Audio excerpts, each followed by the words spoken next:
Je vous retrouve une fois de plus pour l'actualité du jour. Bonjour et bienvenue. De violents affrontements opposent ce mercredi les combattants Twirwaneho aux forces armées congolaises à Mikenge dans le haut plateau du Minembwe. Nous sommes dans la province du Sud-Kivu. Les autorités sanitaires annoncent la fin du suivi des contacts liés à Ebola dans les zones sous contrôle de l'AF123 après la surveillance de plus de 400 personnes sans aucun nouveau cas détecté.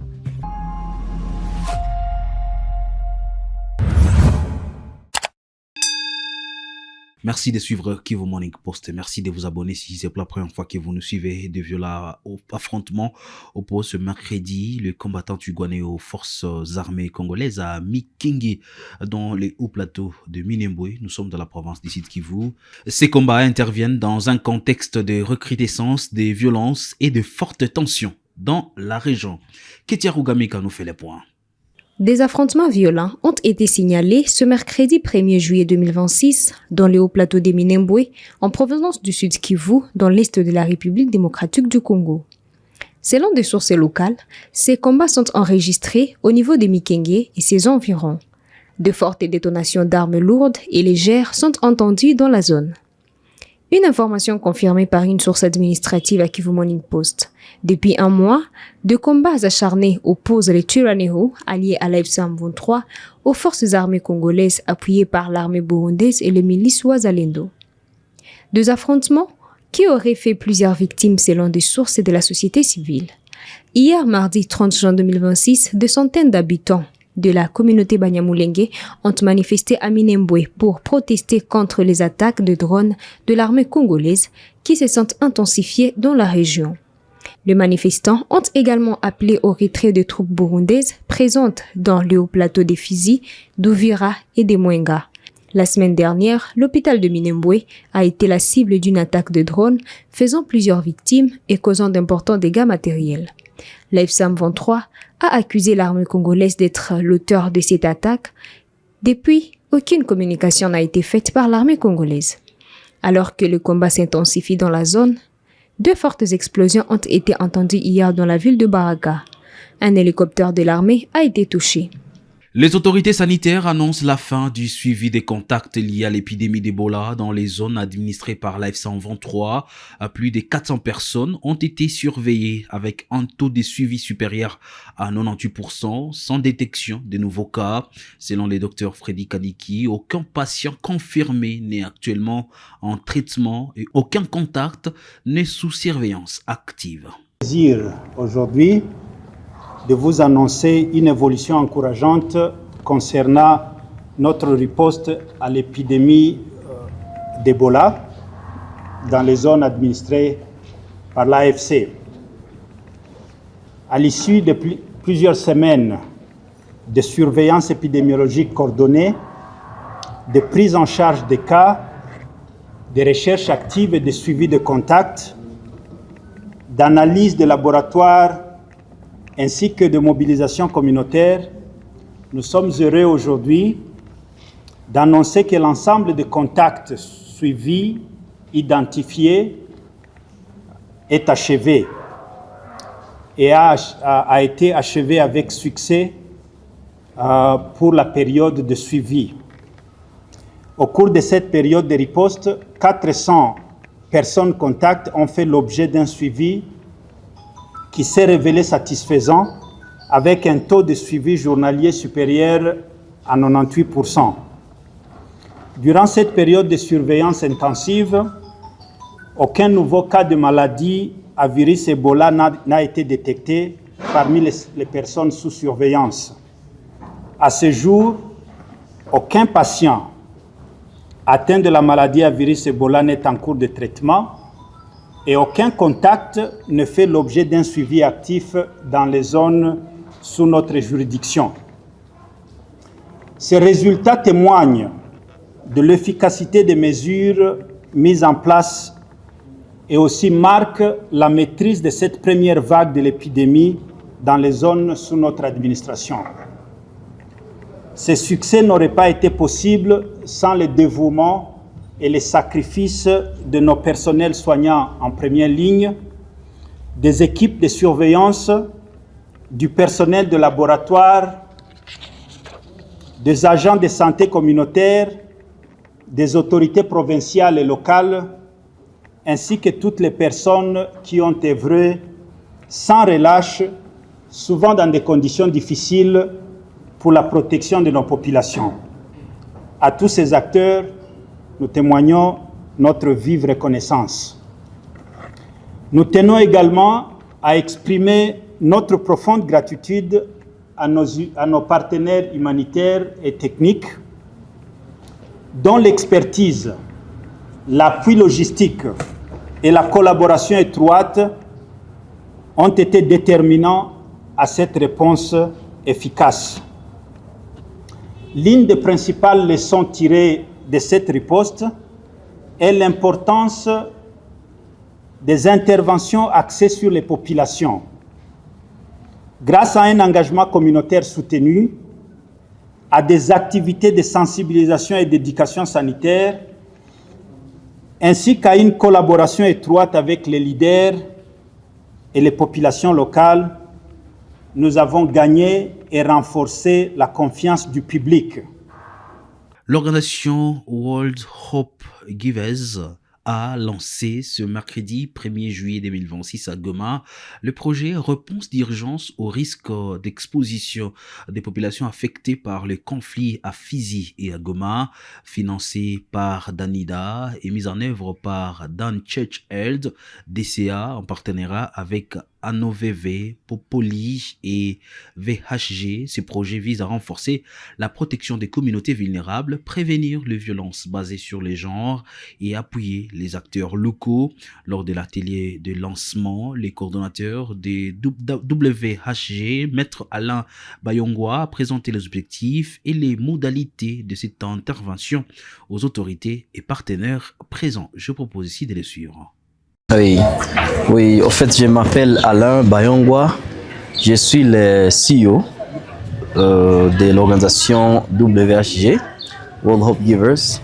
Au fait, nous avions une activité qu'on appelle lancement officiel du projet financé par DCA. C'est un projet de réponse d'urgence en protection pour les cas d'enfants ayant été affectés par la crise de l'Est, notamment en ville de Goma. Et donc, c'est dans ce sens-là que vous voyez, nous avions invité les gens ici au bureau. En fait, par rapport à notre intervention, nous visons une prise en charge transitoire des enfants. Donc, c'est un appui de DCA pour la prise en charge transitoire des enfants que nous hébergeons dans nos centres d'hébergement transitoire ici à Goma. Là, nous avons 2 centres d'hébergement transitoire. Et là, il y aura un accompagnement technique, un renforcement en termes de renforcement des capacités. Il y aura aussi un appui matériel pour les différents centres et aussi un appui en prise en charge transitoire de ces enfants que nous hébergeons pour une durée de 6 mois. Il y a au total 74 enfants en moyenne qui vont bénéficier de cet accompagnement-là. En fait, nous allons commencer d'abord par l'élaboration d'un plan d'action commun que nous allons élaborer en collaboration avec les partenaires DCA. Après le plan d'action, et puis c'est à ce moment-là que nous allons commencer l'implémentation des activités. Bon, nous tenons vraiment à remercier les partenaires DCA, Dan Church Aid, pour son appui. Je sais il y a eu plusieurs organisations qui avaient compéti, mais comme nous avions été sélectionnés, nous disons merci de nous avoir fait confiance. Vraiment, c'est rare. Nous disons merci pour leur souci de promouvoir les organisations nationales. Et nous demandons à tous les partenaires humanitaires, ONG internationales et barres des fonds de faire la sorte, de faire ainsi. Merci.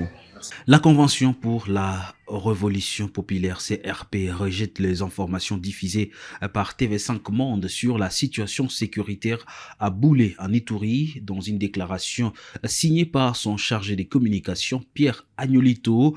Les mouvements armés contestent la présentation du conflit comme un affrontement entre communautés Hema et Lindou et affirment qu'ils combattent exclusivement les forces armées de la RDC et FARDC. Il appelle la chaîne à corriger son reportage qu'il juge inexact et préjudiciable. Communiqué de presse numéro 016-CRP-CC-2026.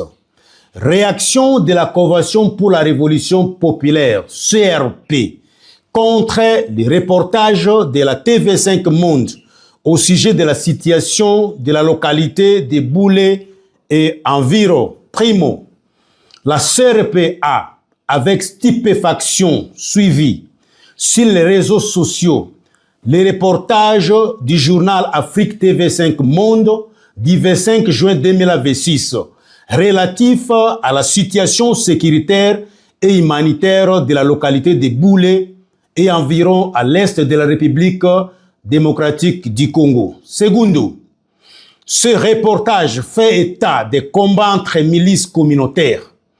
Il souligne que les violences ici ont déplacé principalement les communautés Hema opposées aux communautés Lendu et à sa milice Codeco dont les soldats se battent contre les groupes armés CRP. Tertio, la CRP tient à fixer l'opinion de la TV5 Monde que, dans la province de l'Ituri, il n'y a pas une guerre entre communautés, Hema et Lendu soit-elle.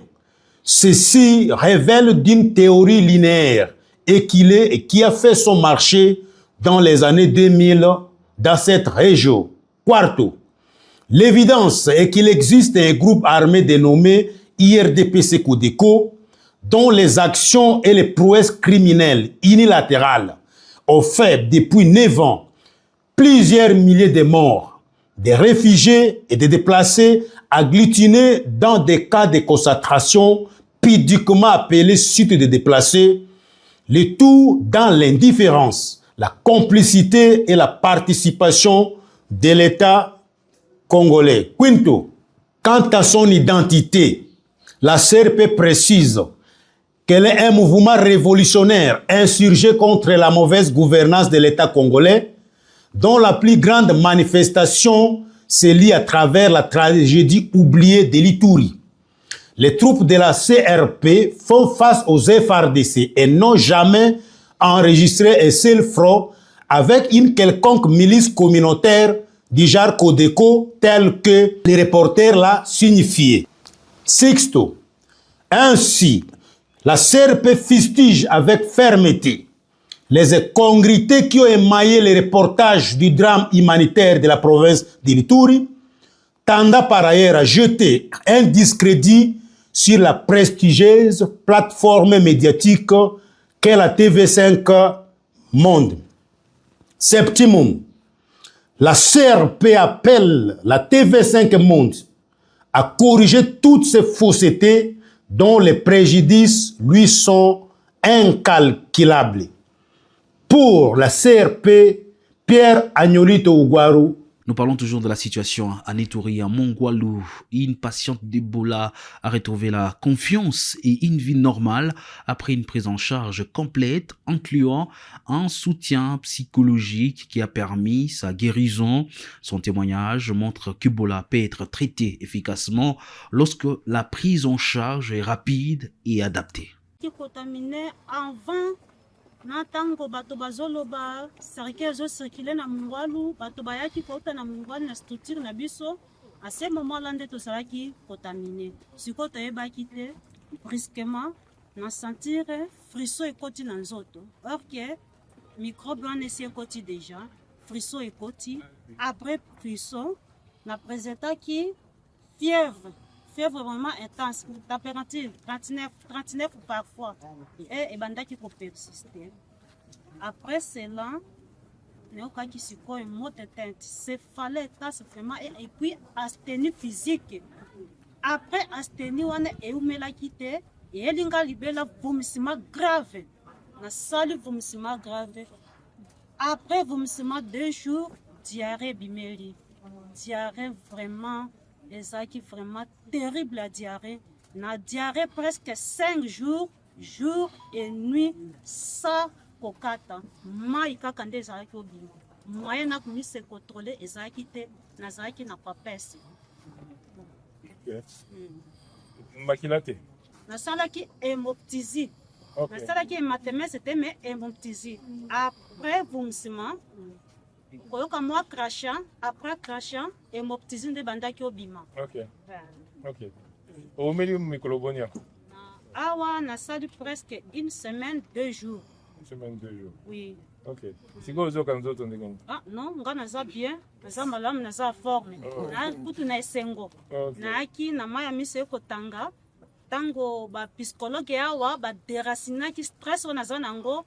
Ah naza na esengo. Na makasi naza forme. Ok. Obande ya musala? Naza ata sikoyo naza tayari. Obe ata sikoyo naza ngata, obe sanga bien teni kaka. Nous quittons l'Ituri, direction Kinshasa. Air Congo a lancé son vol inaugural vers Bruxelles ce 1er juillet 2026. La compagnie aérienne a relié la République démocratique du Congo à la capitale belge pour la première fois. Ces vols marquent une nouvelle étape pour l'aviation congolaise et le renforcement des liaisons avec l'Europe.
Le trafic ferroviaire urbain a repris à Kinshasa après 15 ans d'interruption. Le président Félix Tshisekedi a inauguré la ligne reliant la gare centrale à l'aéroport d'Andjili le mardi 30 juin, marquant le retour du train dans la capitale. Reportage. La relance du train urbain de la ville de Kinshasa, c'est désormais chose effective. Après plusieurs décennies, au terme des travaux de réhabilitation et de modernisation du réseau ferroviaire. Le président de la République Félix Antoine Tshisekedi Tshilombo a procédé ce mardi 30 juin 2026, jour anniversaire de l'indépendance de la République démocratique du Congo, au lancement du train urbain dans sa première phase sur la ligne Gare Centrale Aéroport International d'Andjili.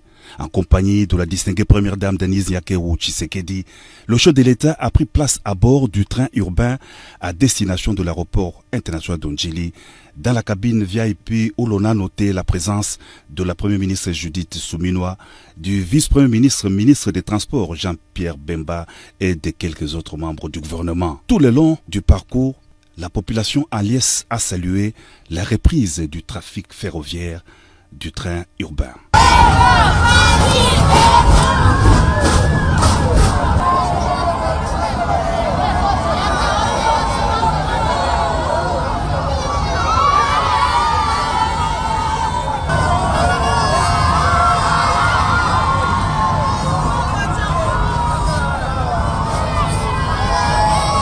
Kinshasa a connu une croissance démographique rapide au cours des dernières décennies en remettant à neuf et en assurant l'extension du réseau ferroviaire existant. Le train urbain contribuera à combler les lacunes du secteur des transports de la ville de Kinshasa.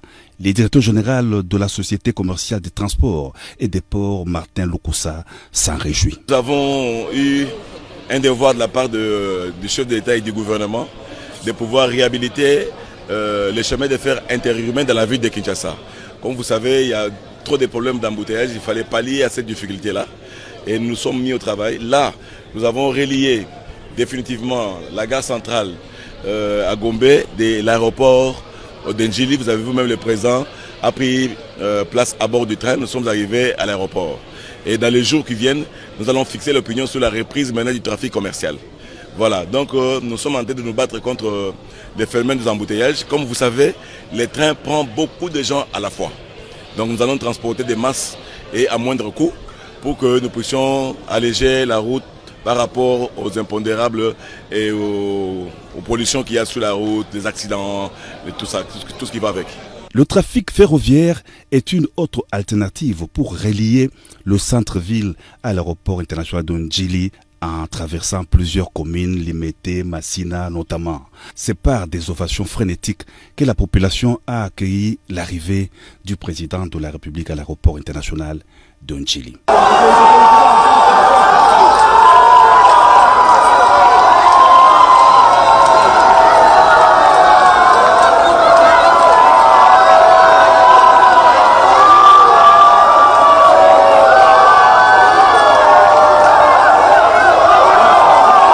Et c'est la fin, mesdames et messieurs, de l'actualité du jour pour ce 1er juillet, premier jour du mois de juillet. Merci à vous de l'avoir suivi et un espoir qu'on va cheminer ensemble ce mois et l'année 2026. Je vous retrouve d'ici là pour d'autres informations sur Archive Morning Post. Portez-vous bien.